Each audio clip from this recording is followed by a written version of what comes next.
Assalamualaikum warahmatullahi wabarakatuh.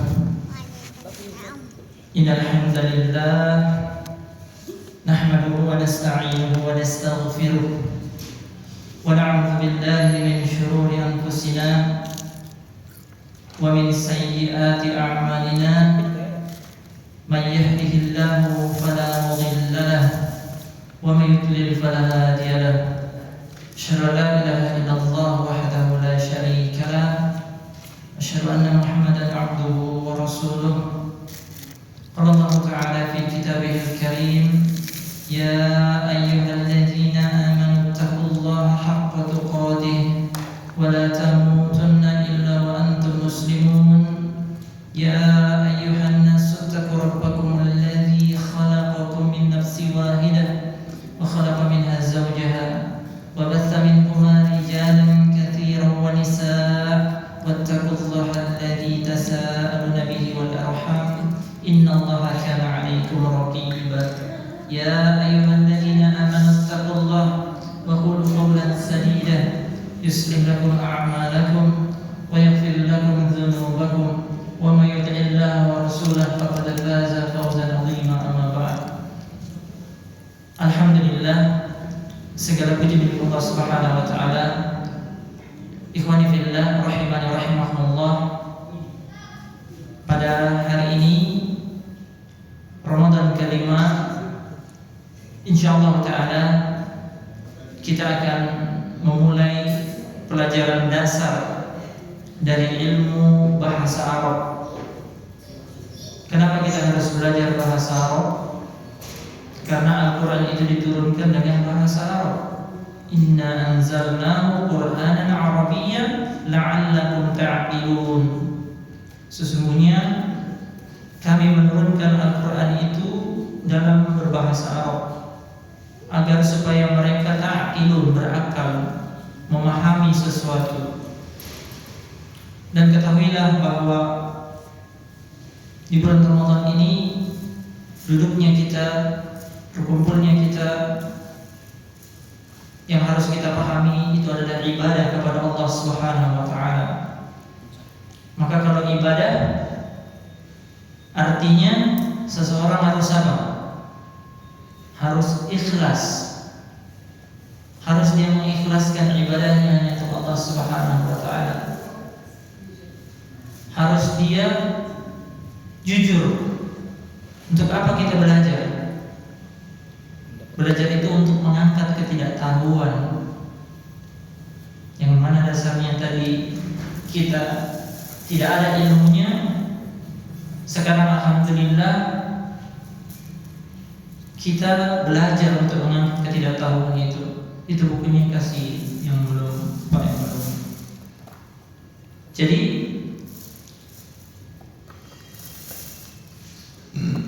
ada 4 skill di dalam bahasa Arab. Ada 4 skillnya. Yang pertama adalah al-qiraah. 4 skill di dalam ilmu bahasa Arab. Perhatikan ikhwani fillah, ada 4 skillnya. Yang pertama qiraah. Apa itu qiraah? Membaca. Kita bisa baca itu tulisan yang tidak ada harokatnya. Kita tahu maknanya. Itu qiraah. Ini skill yang pertama. Inilah yang kita pelajari. Ini skillnya dasar sekali, ini paling dasar kalau ilmu bahasa Arab. Yang kedua di sana ada al-istima'.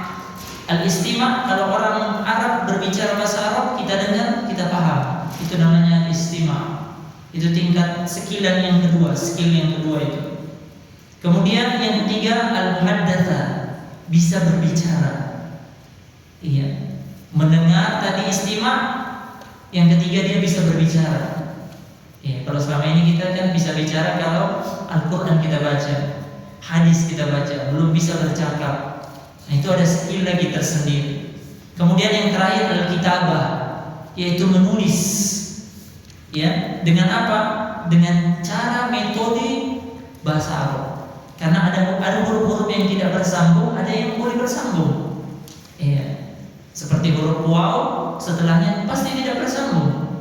Ya, itu ada 4 skillnya. Yang pertama tadi apa? Al-qiraah. Qiraah, membaca. Nah, ini kita pelajari insyaallah. Ini dasar sekali. Kemudian yang kedua ada al-istima', mendengar orang Arab bicara kita paham. Kemudian yang ketiga ada al-muhaddatsa, kita bisa berbicara sama orang Arab. Kemudian yang terakhir kitabah, menulis. Dan semua skill ini bisa didapatkan dengan perlahan, tidak bisa langsung. Iya, tidak bisa langsung orang tiba-tiba jadi mahir, tidak bisa. Harus butuh waktu. Oh, maaf. Oleh karena itu kita akan baca pada hari ini kitabnya. Perhatikan ya, penulisnya adalah Abu Abdillah Ahmad Al-Kandari di sampul depan. Ini adalah guru kami yang dia lulusan dari Bajirupa, ya muridnya Ustaz Khidir Hafizahullah Ta'ala. Beliau lulusan dari Yaman juga, sudah 3-4 tahun dari Yaman. Dan beliau menulis kitab ini berbahasa Indonesia. Kenapa harus bahasa Indonesia? Karena kita orang Indonesia. Jadi permulaan dasar belajarnya pakai bahasa Indonesia dulu. Kemudian yang perlu kita ketahui, harus kita tanamkan juga di dalam hati. Bahasa Arab ini mudah, tidak sulit. Insya Allah tidak sulit, mudah bahasa Arab ini.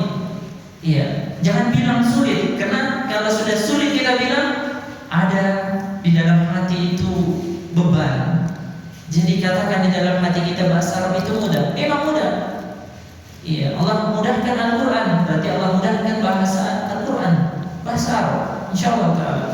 Beliau beri judul kitabnya At-Tamhidu fi ilmi nahwi wa sarfi, pendahuluan dalam ilmu nahwu dan sarf. Nanti kita akan tahu apa itu ilmu nahwu, apa itu ilmu sarf. Buka di halaman ketiga.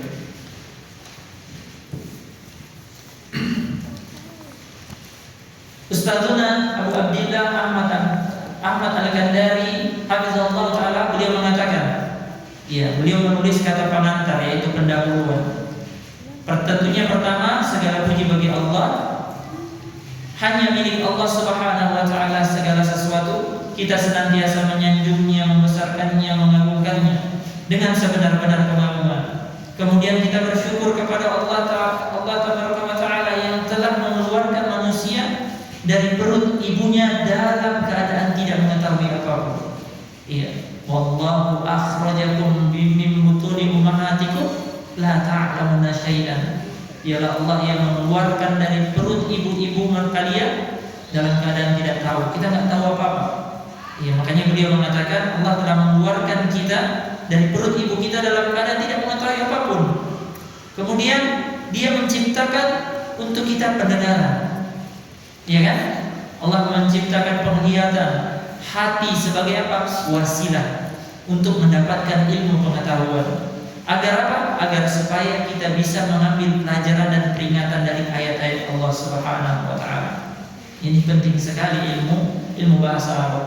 Sampai-sampai Syekhul Islam Ibn Taimiyah mengatakan la sabila li dhabti hadha din illa bil arabiyyah. Tidak ada cara, tidak ada jalan untuk bisa memahami Al-Quran yang kita baca itu kecuali belajar bahasa Arab. Tidak ada caranya. Makanya penting sekali. Kemudian beliau membawakan firman Allah, ya, inna fi dzalika la dzikra, ya, liman kana lahu qalb aw alqa sam'a wa huwa syahid. Ya, artinya apa? Sesungguhnya di dalam ayat-ayat tersebut terdapat pelajaran bagi siapa yang memiliki hati. Ini yang pertama, harus hadirkan hatinya kalau belajar. Buang dulu kesibukannya, tinggalkan dulu sejenak. Kemudian apa? Memasang pendengaran, pasang telinganya, fokus, ya, serta dia hadir. Ya, menyaksikan artinya hadir, jangan goib. Syarat ilmu bahasa Arab itu harus kontinu, tidak boleh putus-putus. Kapan kita sudah libur satu kali, antum nggak datang satu kali, pusing ki, apa pembahasannya kemarin? Ya, tidak boleh, harus dia hadir. Ya, minimal selama Ramadan ini kita bisa selesaikan pembahasan nahwu dan sharh. Kemudian kata beliau, kemudian selain dia telah menciptakan pendengaran, penglihatan dan hati, ya, di halaman berikutnya, na'am untuk kita, dan Allah juga mengajarkan kepada kita Al-Quran Al-Bayan. Ya. Dan dia pula yang telah mengajarkan kepada kita tata cara penulisan dengan pena, serta mengajarkan kepada kita segala sesuatu yang sebelumnya kita tidak tahu. Adakah yang baru lahir tiba-tiba sudah bisa bicara? Ada, kecuali Nabi Isa alaihissalam. Sisanya kita tidak ada. Allah yang mengajarkan kita. Ya, Allah ajarkan Al-Quran, ya Al-Bayan, penjelas. Oleh karena itu, ya hendaknya kita bersyukur kepada Allah atas segala limpahan nikmat, ya demi nikmat yang tidak henti-hentinya Allah curahkan kepada kita. Seandainya kalau bukan kebaikan dan keutamaan dari Allah, niscaya kita semua akan termasuk dari orang-orang yang jahil. Kemudian beliau berselawat kepada Nabi, ya Nabi Muhammad SAW dan seterusnya, pada para sahabat, keluarga dan para sahabat, dan juga orang-orang yang senantiasa mengikuti mereka dengan baik hingga yaumul qiyamah. Nah, di sini pembahasan kita. Perhatikan. Kitab ini antum harus paham ini. Ini muqaddimah. Kenapa kita perlu mendengar muqaddimah? Muqaddimah itu agar kita tahu apa tujuannya ditulis ini kitab. Kemana arahnya kita belajar ini? Kata beliau, kitab ini adalah sebuah ringkasan.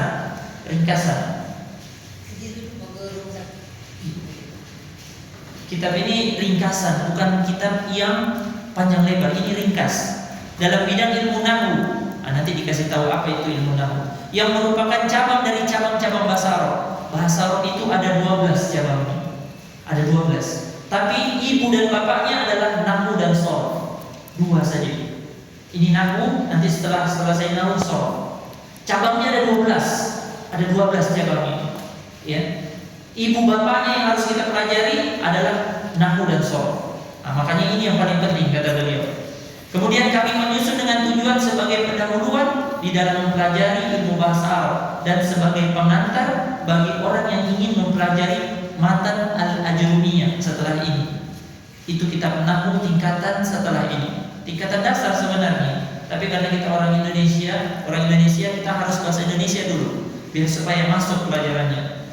Kemudian kata beliau,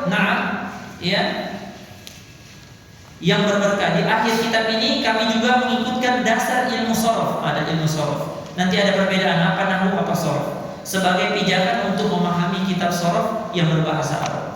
Ya.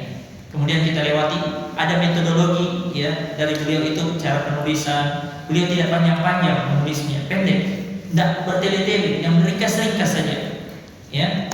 Kemudian kita buka halaman kelima. Ini yang penting juga. Kata beliau, ilmu nahwu, kata Abu Abdillah Ahmad ya Al-Kandari hafizallahu taala, dia mengatakan ilmu nahwu adalah merupakan salah satu cabang ilmu bahasa Arab yang mempelajari tentang dasar-dasar dan kaidah pokok, yang mana dengan kaidah tersebut kita akan mengetahui ini garis bawah ini tuh, kita akan mengetahui perubahan keadaan akhir suatu kata, dan kita akan mengetahui tetapnya keadaan akhir suatu kata. Misalnya saya katakan seperti ini, ya sengaja ada tempat tulis biar supaya antum bisa. Saya ingin katakan kitabun, ya ada hada. Ini kitabun, kadang-kadang bisa jadi kitaban. Duduk.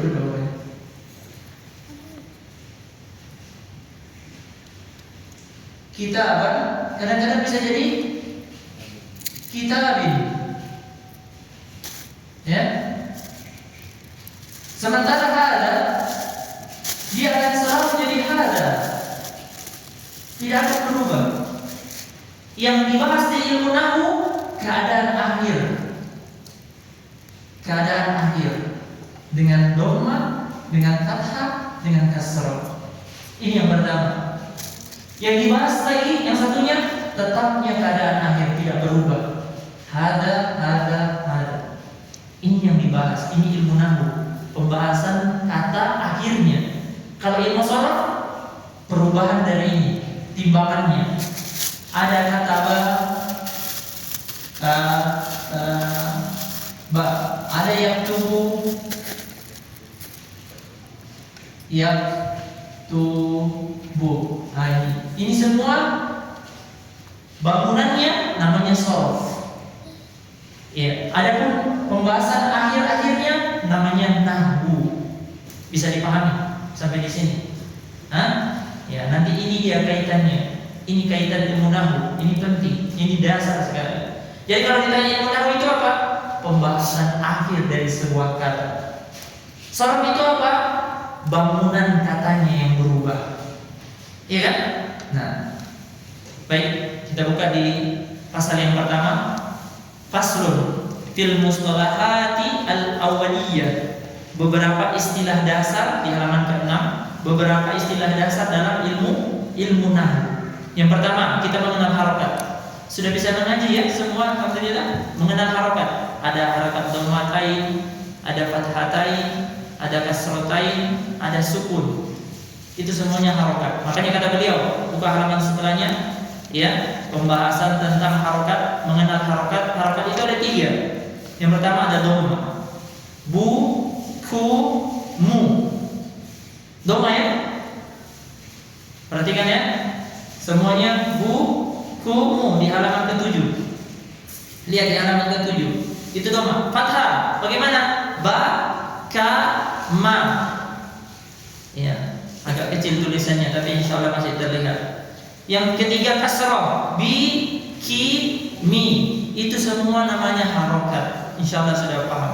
Dan diikutkan juga dengan pembahasan harokat, yaitu sukun. Sukun termasuk bagian dari harokat. Iya, sukun tahu ya? Kitab. Iya. Apalagi sayaroh. Iya, di sukun akhirnya karena marbutoh pakai ha dia. Ya, dan seterusnya. Kata beliau, lihat contoh yang menggabungkan 4 hal di atas dalam satu kata adalah ju'aifiru. Ju'aifiru. Huruf jim dengan dhamma itu dhamma. Huruf ain dengan fathah. Ya. Kemudian huruf iya dengan sukun. Kemudian ada huruf qaf dengan kasrah. Iya, yang terakhirnya itu enggak diharokati, boleh diharokati dhamma, boleh disukun. Ju'aifir atau ju'aifirun. Iya. Bisa ya? Ini mudah. Kedua, ada tanwin. Apa itu tanwin? Tanwin adalah nun sukun yang diikutkan pada akhir suatu isim. Ada nun sukun di akhir suatu isim. Bagaimana itu? Dan dicukupkan dengan pengulangan harokat ketika ditulis. Itu namanya tanwin. Contoh, Zaidun. Coba kita baca Zaidun. Ada nunnya dia? Ada. Tapi ditulis nunnya? Enggak. Makanya kata beliau tadi, sukun yang diikutkan pada akhir suatu isim dicukupkan dengan pengulangan harokat. Perhatikan contoh, Zaidun. Asal Zaidun itu apa? Ada nunnya. Zaidun. Nunnya disukun. Jadi dicukupkan dengan apa? Biasanya kalau misalnya dhamma, tanda kayak tanda 6. Begini ya. Diikutkan seperti itu tak? Ya, diikutkan. Kalau dhamma kan begini, diikutkan. Diikutkan. Contoh Zaidan. Zaidan. Zaidan berarti fathatain. Ya kan? Ada nunnya. Cuma diikutkan dengan apa? Dengan ditulis 2 kali. Zaidan. Begitu juga Zaidin. Ada nunnya kan kalau antum baca Zaidin. Ada nunnya, tapi enggak ditulis karena dia tanwin. Maka pendobelan harokat kasroh. Iya, ini masih mudah. Allah Subhanahu wa taala berfirman, lihat contoh dari semuanya itu dhammatain, fathatain, kasratain. Salamun qaulan mir rabbin rahimin. Semuanya ditanwin. Tanwin itu berarti ada nun yang disukun. Ingat itu, masukkan di dalam pikiran. Kalau tanwin berarti ada nun sukun yang tanwin itu berarti ada nun sukun yang disimpan. Ingat itu, ya. Kalau tanwin ada nun sukun yang disimpan. Nah, itu garis bawah itu, nun berarti ada nun sukun yang disimpan. Kemudian ada huruf. Ya, apa itu huruf? Ya, harf. Ada harf. Harf artinya huruf. Ini gampang insyaallah. Kemudian ada fiil. Apa itu fiil? Fiil itu kata kerja. Iya, kata yang membuat seseorang bekerja. Itu fiil. Nanti akan dijelaskan, tenang. Kemudian yang kelima ada isim. Apa itu isim? Kata-kata benda itu isim. kata sifat, nama-nama, dan lain-lain dari kata-kata yang selain kata kerja dan selain huruf. Nah, itu garis bawah ini. Berarti isim itu selain kata kerja, selain huruf. Dia masuk kata benda, kata nama-nama, dan yang semuanya. Ini mudah insya Allah ini. Antum karena bahasa Indonesia mudah dia. Yang susah nanti di mata Najurmiyah karena dia sudah bahasa Arab. Kemudian ada 6, kalamun. Apa itu kalam? Kalam itu kata beliau atau jumlatul mufidah. Ya, kalam sama jumlatul mufidah itu sama artinya. Kalam atau jumlatul mufidah sama artinya. Ya, kalam artinya apa? Kalimat. Iya, kalau kalam berarti kalimat. Kalau kita bahasa Indonesia, ini Ibu Budi. Nah, semuanya itu namanya kalimat. Nah, kalau dalam bahasa Arab, satu kalimat itu namanya kalam atau jumlatul mufidah. Sebaliknya, kalimatun, kata-kata kalimatun kalau kita dapati nanti di dalam ilmu sharaf, kalimatun artinya satu kata. Bisa nggak dibedakan? Kalau kalam atau jumlah mufidah itu satu kalimat yang panjang. Pokoknya satu panjang satu kalimat, mau satu alinea, dua alinea, 3 paragraf, namanya kalam. Adapun kalimatun itu cuma kata. Terbalik ya, kalau bahasa Indonesia apa? Kalimat kata yang panjang, iya kan? Nah, di bahasa Arab kalimat itu adalah kata, satu kata. Kemudian i'rab. Nah, ini penting. I'rab. Apa ya i'rab? Perubahan keadaan akhir suatu kata. Itu namanya i'rab. Ini pertemuan besok saya tanya-tanya ini ya, nanti dia apa itu i'rab. Apa itu i'rab? Nah, i'rab itu adalah perubahan keadaan akhir suatu kata. Mana yang berubah? Ini dia. Kitabun, kitaban, kitabin. Itu semuanya namanya i'rab. Perubahan akhirnya itu namanya i'rab. Ya kan? Kemudian di bawahnya mu'rabun. Mu'rab apa artinya? Kata yang bisa berubah keadaan akhirnya. Mana kata yang bisa berubah? Ini semua. Kitabun, kitaban, kitabin. Jadi i'rab akhir katanya, mu'rab semua katanya. Kata yang bisa berubah. Bisa dipahami? Lihat contohnya di bawah. Contoh i'rab dan mu'rab. Dzalika kitabun. Kita bahas kitabun, bukan dzalikannya. Antum tinggalkan dzalikannya, antum garis bawahin kitabunnya. Ra'aitu kitaban, marartu ila kitabin. Bisa? Nah, perubahan akhir suatu kata namanya i'rab. Kata yang berubah namanya mu'rab. Apa itu? Perubahan akhir suatu kata namanya i'rab. Ya, kata yang bisa berubah namanya mu'rab. Ya, namanya mu'rab. Kemudian kata beliau, ada namanya bina. Apa itu bina? Patennya keadaan akhir suatu kata. Seperti contoh hada. Hada itu paten. Arti paten tahu? Enggak berubah, tetap. Ya, hada. Enggak akan pernah jadi hadi. Pernah tuh lihat hadi? Enggak pernah. Kalau bahasa Arab, kalau orang yang pergi haji panggil Pak Haji, ya haji itu namanya. Kalau bahasa Arab hada itu tetap hada, tidak mungkin jadi hadu, nggak ada domanya, tetap hada. Itu namanya apa? Bina. Tetapnya atau patennya keadaan akhir suatu kata. Adapun mabni artinya apa? Kata yang tidak bisa berubah keadaan akhirnya. Berarti kalau bina pembahasan akhirnya tidak berubah. Kalau mabni kata yang tidak bisa berubah. Bisa nggak dibedain sama tadi? I'rab perubahan keadaan, perubahan akhir kata. Mu'rab katanya yang bisa berubah. Bina tetapnya atau tidak berubahnya patennya keadaan akhir suatu kata. Kemudian na'am mabni kata yang tidak bisa berubah. Bisa ya? Mudah kan? Lihat contohnya. Contoh bina kata beliau. Qala hadza, ra'aitu hadza, nazartu ila hadza. Semuanya hadza, enggak ada hadu, enggak ada hadi. Bisa ya?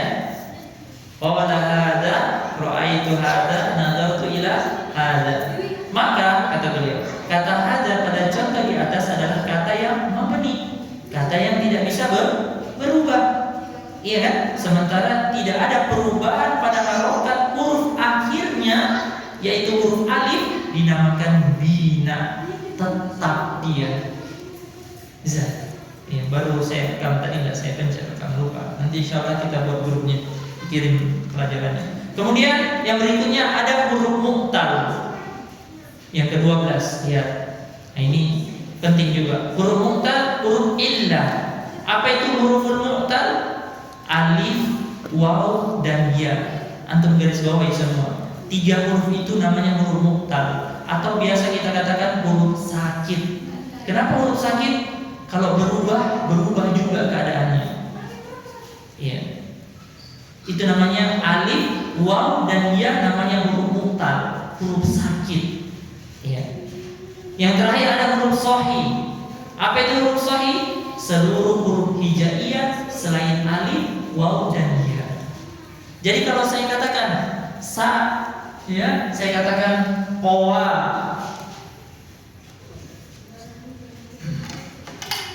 Saya katakan qawa. Qawa. Ada huruf sakitnya tidak? Ada huruf mu'talnya? Ada. Yang mana? Wow. Qala. Ada huruf sakitnya? Qala. Ada huruf mu'talnya? Ada. Alif. Tadi ya. Kemudian bana yabni. Misalnya saya tulis ya. Yabni. Ada huruf sakitnya? Ada, ya sukun. Ya. Namanya ada huruf mu'talnya. Selain dari itu, misalnya saya katakan kataba yaktubu. Yaktubu ada huruf mu'talnya? Ada. Tidak ada. Berarti antum sudah paham. Sampai sini ada pertanyaan? Silakan bertanya dulu sebelum kita pindah ke bagian yang kedua. Ada yang tidak dipahami? Mudah ya, harokat, dhamma, fathah, kasrah, sukun, ya kan? Kemudian diikutkan lagi tanwin, ada nun sukun yang disimpan. Kemudian ada huruf, nanti akan dibahas. Ada fiil, kata kerja. Kemudian ada isim, kata benda, sifat-sifat selain huruf dan kata kerja. Kemudian ada kalam. Kalam itu apa? Kalam itu adalah kalimat yang sebuah panjang. Kemudian ada kalimatun. Kalimatun itu kata, satu kata saja. Seperti kitabun, itu namanya na'am, kalimatun, satu kata. Bisa? Kita ambil lagi sedikit. Kemudian kata beliau, kalau ada yang mengganjal di dalam hati, tanya ya, tanya saja, mumpung belum jauh. Nanti kalau sudah jauh, bingung nanti.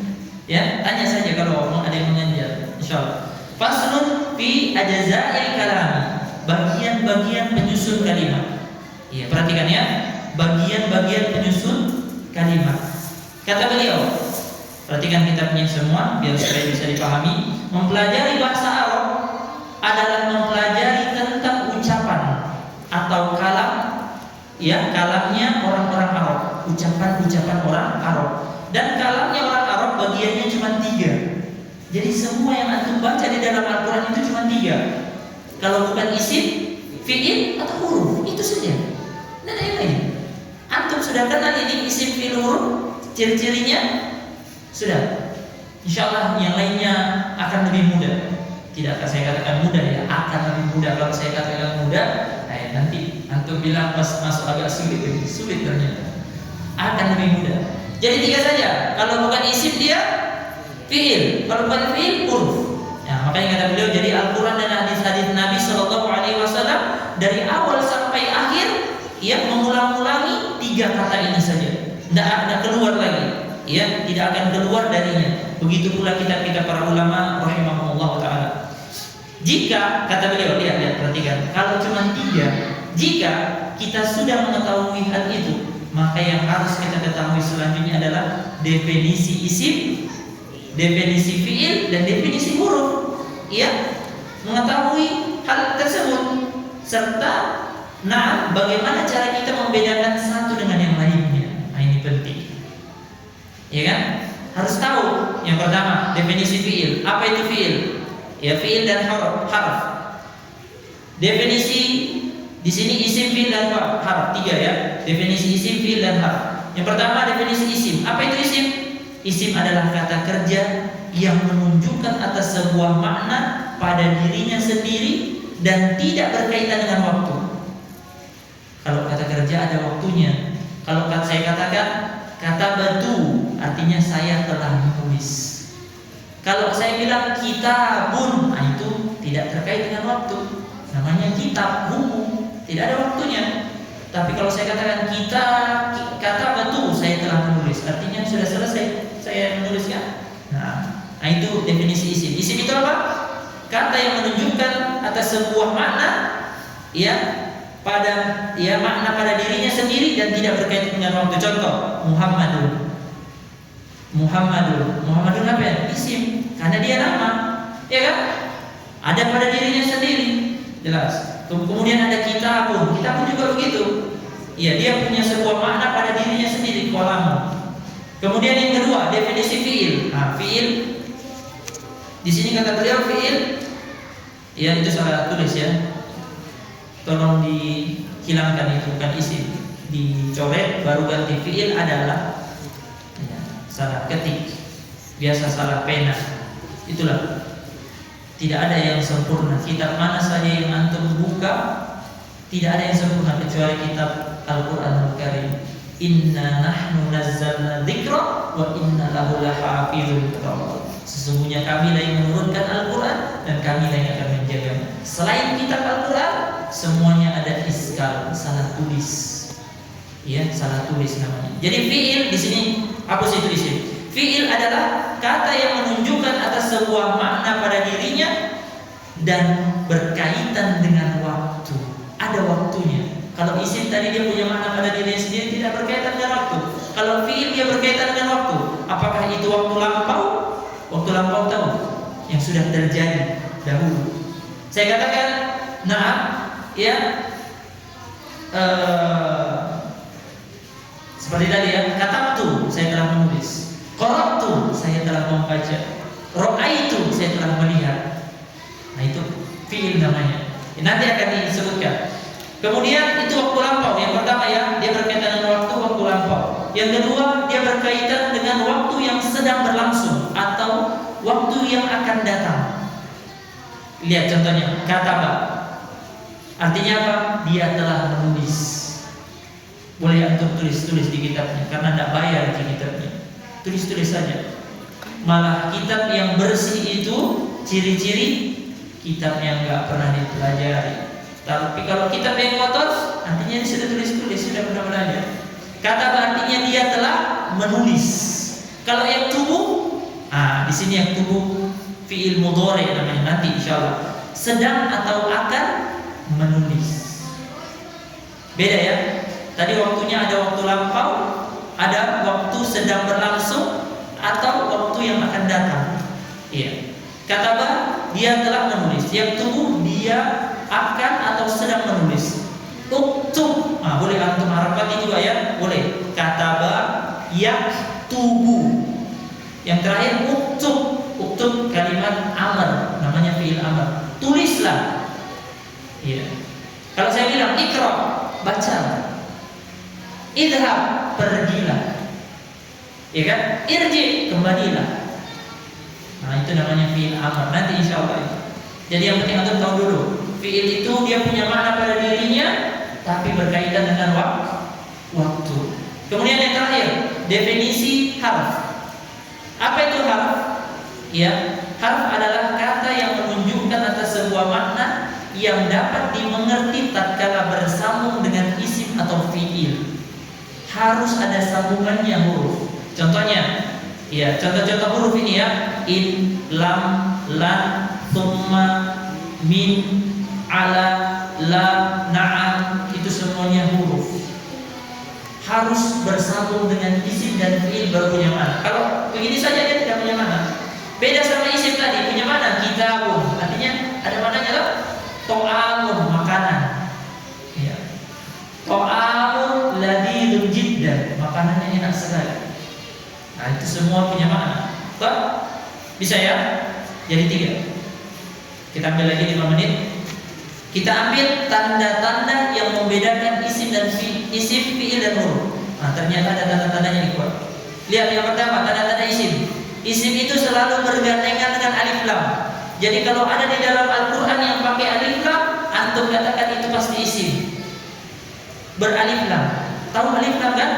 Asy-syamsu itu ada alif lamnya.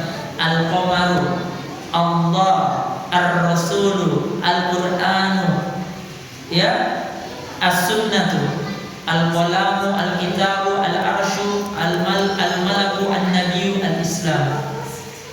Bisa. Ciri yang pertama, isim itu beralif lam. Kemudian ciri yang kedua, diawali huruf jar. Apa itu huruf jar? Nanti insyaallah antum akan tahu. Di sini disebutkan huruf jar itu fi, min, an, ala, ila, la, ya, lam. Kalau ditulis cuma pakai huruf lam saja, la, tidak pakai lam, tidak ada mimnya, la. Kemudian ada huruf ba, ya ditakbir ditulis nanti huruf ba saja. Ada kaf ditakbir dengan kaf. Ya, baik itu huruf jar tersebut bersambung langsung dengan isim, ya, maupun tidak bersambung langsung. Ada yang bersambung langsung, ada yang tidak. Contoh yang tidak bersambung langsung, fil kitabi. Bersambung hurufnya? Tidak kan? Ada huruf jar, ada alif lam, berarti isim setelahnya. Tidak bersambung. Fil kitabi. Kemudian apalagi? Min masjidin, an anasin, ala syajarin. Kemudian yang bersambung lihat, li zaidin. Bersambung huruf jarnya dengan isim. Ya kan? Li Musa bil baiti bil aso. Bersambung semuanya. Sekarang pada contoh-contoh ini sudah ada berapa tanda isim? Pada contoh fil kitabi ada berapa tanda isim? 3 apa saja?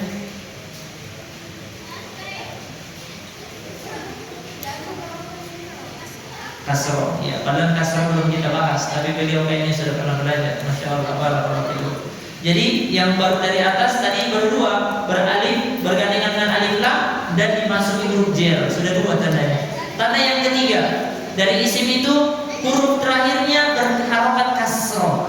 Lihat, minal madinati, ala mimbarin, Abdurrahmani, semuanya.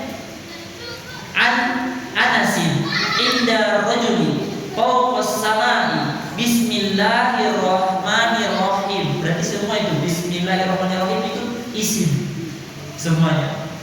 Sekarang saya tanya, ya, antum, contoh minal madinah ada berapa tanda isim? Kata-kata al madinah ada berapa tanda? Lihat contoh minal madinah nih. Lihat contoh minal madinah. Lihat atau tidak contohnya? Lihat ada berapa tanda al madinah? Buktinya dia adalah isim, ada berapa tandanya di situ? Ada 2, apa saja? Sebutkan 2. Apa? Antum? Ada berapa tanda al madinah? 3, apa saja?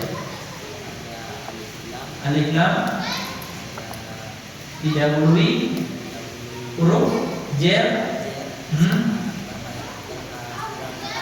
Nah, antum ala mimbarin ada berapa contohnya di dalam isim itu ala mimbarin?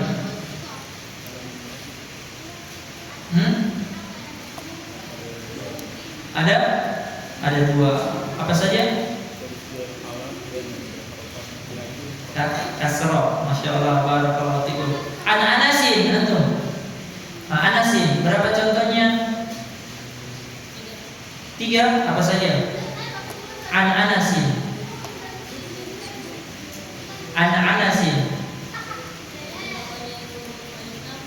Ada alif lam anasin.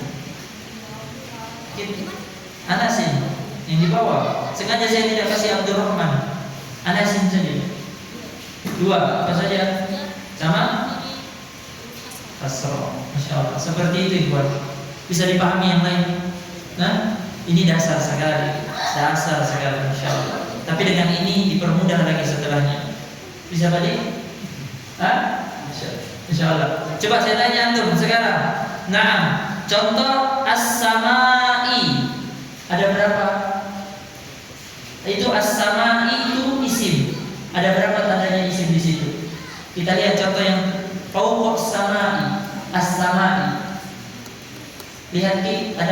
barisan as-samai di situ?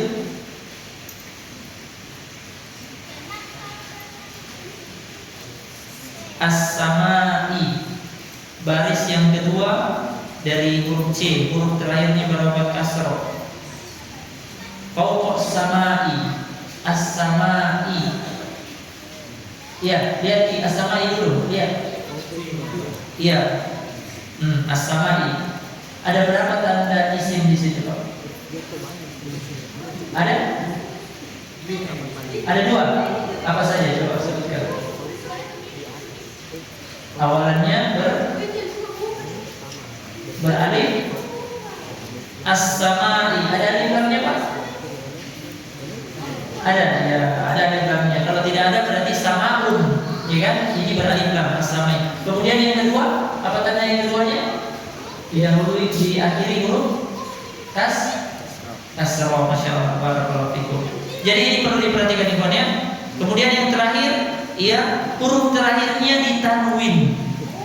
Iya, perhatikan. Kana Muhammadun qa'iman fi insanin inna Zaidan qadilun. Ya, marartu bi Zaidin. Iya, saya tanya sekarang, siapa yang dulu? Antum. Muhammadun. Berapa tandanya isim kata-kata Muhammadun? Kana Muhammadun qa'iman. Contoh yang terakhir yang D, tanda-tanda isim. Ada berapa tanda isim di kata Muhammadun? 1. Apa dia? Bertanwin. Masya Allah. Alhamdulillah. Qa'iman. Antum? Qa'iman. Ada berapa tanda isim?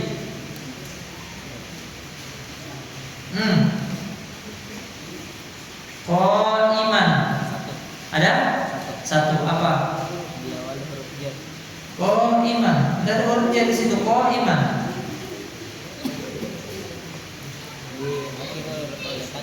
Masya Allah. Bukhari kasih lewat. Antum fi insanin. Ada berapa tanda isim di situ? Insanin. Ada berapa tandanya isim? 1. Apa saja? Huruf J. Kemudian ada kasrohnya akhirnya. Kasrotain. Berarti diakhiri dengan tanwin. Ya. Kemudian inna Zaidan marartu bi Zaidin. Tapi Pak, kita bi Zaidin. Ada berapa tanda isim Zaidin? Ya. Berapa tanda isim di situ Zaidin? 2. Apa saja, Pak? Masya Allah, barakallahu fikum.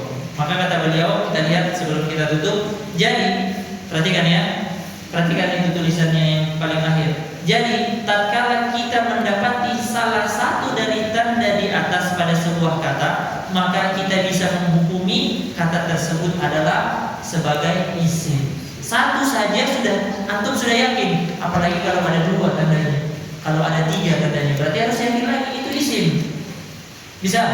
Ya, insyaallah taala pada pertemuan besok kita akan masuk tanda-tanda fiil dan tanda-tanda huruf.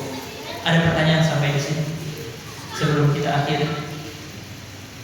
Ingat ya, besok saya tanya-tanya. Jadi sedikit-sedikit murojaah.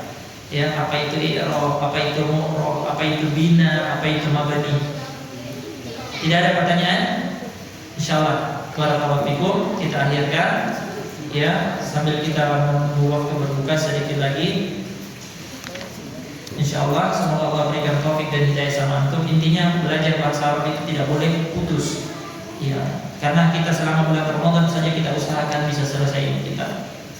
Kita berdoa kepada Allah, Rabbana taqabbal minna innaka antas samiul alim, dan kita akhirkan subhanakallahumma wa bihamdik asyhadu an la ilaha illa anta astaghfiruka wa atubu ilaik. Assalamualaikum warahmatullahi wabarakatuh. Bisa minta tolong 1 orang dibikinkan grup dibikinkan grup.